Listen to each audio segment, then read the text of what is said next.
Buenos días, compañeros de tercero A y tercero B, de la materia Historia 3. El día de hoy hablaremos acerca de la Constitución Política de los Estados Unidos Mexicanos de 1917. En una clase anterior, dentro del aula virtual, habíamos dejado de investigar qué había sido la Convención de Aguascalientes. Si recordamos lo que nosotros investigamos dentro de la tarea, pudimos observar que las fuerzas revolucionarias no estaban de acuerdo, ¿verdad? Venustiano Carranza había quedado de reunirse con las fuerzas revolucionarias en la Ciudad de México, sin embargo no las esperó, decidió partir hacia el puerto de Veracruz y establecer allá su gobierno.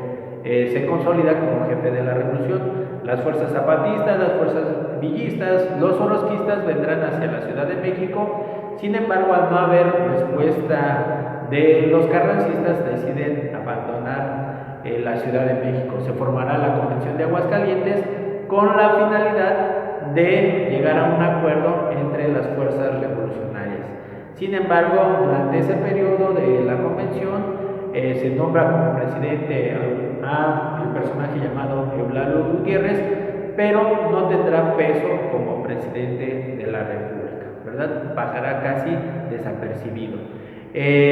Las fuerzas revolucionarias, no hay un orden dentro de México debido al enfrentamiento de las fuerzas revolucionarias, por lo que los carrancistas en este caso deciden mantener el orden legal y deciden convocar a un Congreso Constituyente para que mantenga ese orden dentro de México, ese orden legal. ¿Y cómo lo vamos a mantener? Piensan los carrancistas preservando los principios de la Constitución Liberal de 1857 y crear una nueva constitución política. Para que se pueda llevar a cabo la promulgación de una constitución, es necesario la formación de un Congreso Constituyente. El Congreso Constituyente es un órgano político que se formará con notables personas importantes que dominan alguna materia, ya sea en el ámbito educativo, político, laboral, administrativo, constitucional, etc. Y estas personas solamente se reunirán en esa época para redactar una nueva constitución. Terminando de redactar esta constitución, el Congreso Constituyente se disuelve y ya nunca más se volverá a reunir. Entonces, para 1916, el 1 de diciembre de 1916, Venustiano Carranza decide convocar a un Congreso Constituyente. Este Congreso Constituyente de 1916, de diciembre de 1916, estará integrado no solamente por personas notables en el área del derecho, en el área de la educación, de la administración pública, sino también incluirá a las principales fuerzas revolucionarias. Estarán algunos zapatistas, algunos constitucionalistas, algunas representantes del villismo. Entonces, todos ellos se van a reunir con la finalidad de redactar la Constitución de 1917. Habrá dos facciones, unos que apoyaban a las ideas de Carranza, que eran preservar la legalidad de la Constitución de 1857, y habrá otra facción que apoyará a Álvaro Obregón. La facción de Álvaro Obregón pedía que se incluyeran cuestiones como derecho al trabajo, derecho a la educación, cuestiones agrarias y la situación que había en la relación Iglesia-Estado. Bueno, empiezan a reunirse a partir del 1 de diciembre y para febrero decide llevarse a cabo la promulgación de la nueva Constitución de 1917. La nueva Constitución de 1917 será promulgada el 5 de febrero. ¿Por qué? Porque Venustiano Carranza toma como modelo la Constitución de 1857. En aquella época, el presidente Ignacio Comonfort también promulgó la Constitución Liberal de 1857 el 5 de febrero, por lo que Venustiano Carranza decide que también en ese mismo día sea promulgada la Constitución de 1917.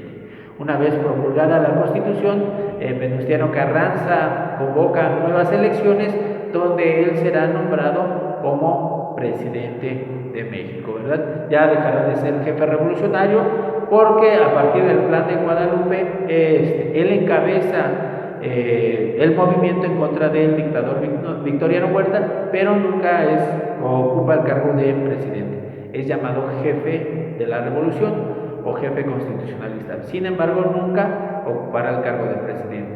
Será después de 1917 cuando se convoca elecciones y será nombrado presidente de México. Bueno, ¿por qué es importante hablar de la Constitución de 1917? Esta Constitución para esa época se considera como la Constitución más avanzada en cuestión política con respecto a otros países. ¿Por qué? Porque la Constitución de 1917 aborda dos ámbitos. En este caso hablaremos nosotros específicamente de las garantías. Va a hablar de las garantías individuales y las garantías de tipo social.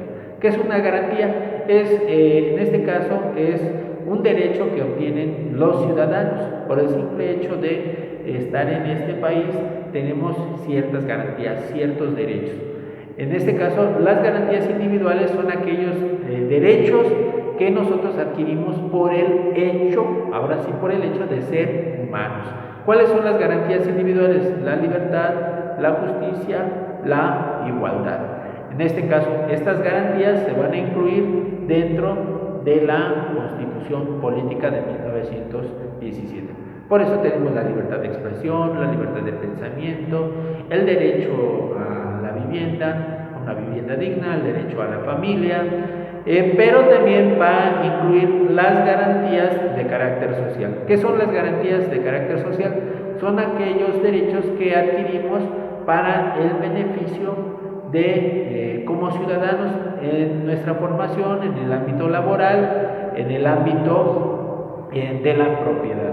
Por ejemplo, vamos a tener el derecho a la educación en el artículo 3, el derecho a la pequeña propiedad en el artículo 27, derechos laborales en el artículo 123. Entonces, tanto las garantías individuales como las garantías de tipo social se incluirán dentro de la nueva Constitución de 1917, que para su época fue la más moderna.